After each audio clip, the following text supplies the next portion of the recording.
അബ്ദുള്ള ഒരു അറബ് വ്യാപാരി. സൗദിയിലെ റിയാദിലായിരുന്നു അവന്റെ താമസം.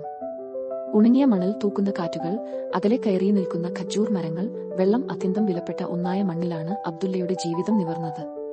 ഒരു വർഷം മുമ്പ് ബിസിനസ് ആവശ്യങ്ങൾക്കായി അബ്ദുള്ള ഇന്ത്യയിലെ കേരളത്തിലെത്തിയിരുന്നു. കൊച്ചിയിലെ ഒരു സുഹൃത്തിന്റെ ചായക്കടയിലാണ് ആദ്യമായി സഫിയെ കാണുന്നത്.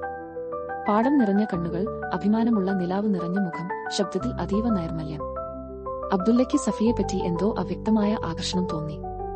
തുടർന്നുള്ള ദിവസങ്ങളിൽ അവൻ വീണ്ടും വീണ്ടും ആ കടയിലേക്ക് പോയി.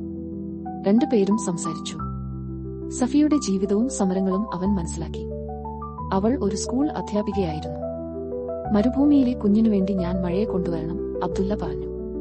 നിന്റെ മരുഭൂമിയിൽ ഞാൻ നിറയും, പക്ഷേ എന്റെ മണ്ണ് ഉപേക്ഷിക്കാനാവില്ല, സഫിയ മറുപടി നൽകി. അബ്ദുള്ള തിരിച്ചുപോയി, പക്ഷേ ഹൃദയം ഇന്ത്യയിൽ വെച്ചുപോയി.